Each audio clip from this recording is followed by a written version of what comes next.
नमस्कार, मैं हूँ doctor Ajay Kumar Vishwanath Patil, consultant nephrologist from Nizamabad. आज हम बात करेंगे CKD, that is chronic kidney disease. Chronic kidney disease लाखों पेशेंट भारत में हैं जिनको क्रोनिक किडनी डिसीज का प्रॉब्लम है। इसका मतलब है कि क्रोनिक मतलब लॉन्ग टर्म, जो किडनी का बीमारी मोर देन 3 मंथ्स ड्यूरेशन, 3 महीने से ज़्यादा ड्यूरेशन का है, उसे हम सीकेडी कहते हैं। और इसके बहुत सारे कारण हो सकते हैं। सबसे कॉमन कारण जो भारत में पाया जाता है वो है डायबिटीज। ऑलमोस्ट 40%, 40% लोगों में डायबिटीज कारण होता है सीकेडी का। इसके अलावा hypertension, that is high blood pressure. इसके अलावा various drugs like anti cancer drugs और मेनी अदर एंटीबायोटिक्स, इसकी वजह से भी किडनी प्रॉब्लम लॉन्ग टर्म में हो सकता है। इसके अलावा किडनी स्टोन्स या कुछ और ऑब्स्ट्रक्टिव पैथोलॉजी या फिर इन्फेक्शन जैसे कि हेपेटाइटिस बी, सी, HIV, या फिर इसके अलावा auto immune diseases like systemic lupus erythematosus, जिसे हम कहते हैं SLE, या बहुत सारे और कुछ बीमारी। इन सब बीमारियों में किडनी अफेक्ट होती है और एक बार अफेक्ट होने के बाद प्रॉब्लम बढ़ते ही जाता है और अल्टीमेटली उसका रिजल्ट होता है कि पेशेंट को सीकेडी हो जाता है, मतलब क्रोनिक किडनी डिसीज।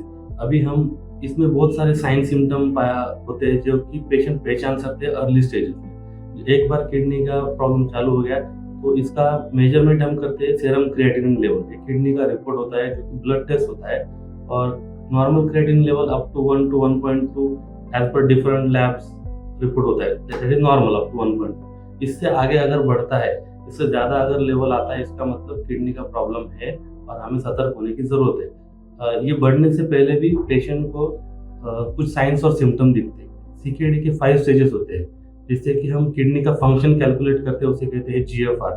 तो इसके 5 स्टेजेस रहते हैं, स्टेज 1 to स्टेज 5।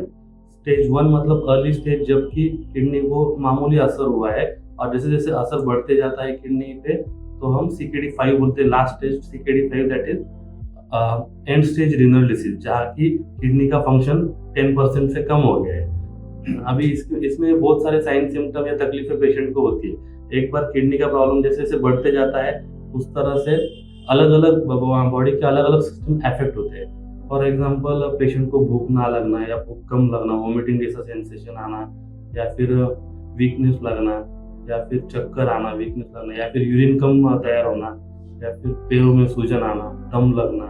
इसका असर हार्ट पे भी होता है, ब्रेन पे भी हो सकता है। कोई पेशेंट को वीकनेस, गिडीनेस या झटके आना, सीजर्स जो बोलते हैं हम, वो भी हो सकता है। तो अलग अलग सिस्टम, अलग अलग बॉडी पार्ट पे इसका असर होता है। अभी हम इसका डायग्नोसिस कैसे कर सकते हैं? सबसे तुरंत ऐसा कोई भी जो सिम्टम आपको तकलीफ अगर होती है तो तुरंत आपको नज़दीकी नेफ्रोलॉजिस्ट को जाके मिलना है। और इसमें कुछ जांच होती है, ब्लड की जांच होती है, जैसे कि सेरम क्रिएटिनिन लेवल हम चेक करते हैं। इसके अलावा यूरिन में प्रोटीन कितना लीक हो रहा है। इसके अलावा पेशेंट को डायबिटीज है क्या, ब्लड प्रेशर है क्या, ये सब हम चेक करना पड़ता है। और क्या क्या वजह जो हो सकते हैं उसके टेस्ट करने पड़ते हैं।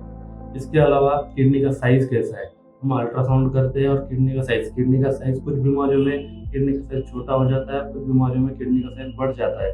तो अगर किडनी का साइज सिग्निफिकेंटली स्मॉल हो गया है, छोटा हो गया है किडनी, इसका मतलब ज़्यादा डैमेज है एंड रिवर्सिबिलिटी पॉसिबल नहीं है।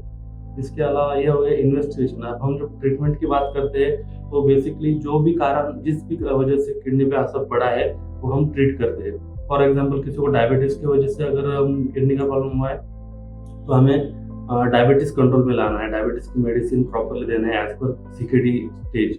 इसके अलावा अगर बीपी की वजह से हुआ है तो ब्लड प्रेशर कंट्रोल करना पड़ेगा। जरा वेजेस मेडिसिन जो भी हम यूज़ कर सकते हैं। इसके अलावा जैसे कि हमने डिस्कस किया है कि जो कारण है, किसी को किडनी स्टोन की वजह से प्रॉब्लम हुआ है, किसी को इन्फेक्शन की वजह से प्रॉब्लम हुआ है, या ऑटोइम्यून डिसीज की वजह से प्रॉब्लम हुआ है, तो हम वो प्राइमरी डिसऑर्डर ट्रीट करेंगे तो किडनी पे उसका असर कम हो जाएगा। इसके अलावा अगर किडनी का बीमारी अगर प्रोग्रेस होता है CKD 5 that is and stage renal disease में कन्वर्ट होता है प्रॉब्लम, तो उस कंडीशन में हमारे पास कोई ऑप्शन नहीं बचता और एक ही 2 ऑप्शन रहते हैं, वो है डायलिसिस और ट्रांसप्लांट। डायलिसिस मतलब जो भी टॉक्सिन्स बॉडी में बढ़ जाते हैं सीकेडी की वजह से, वो हमें रिमूव करना है डायलिसिस के द्वारा।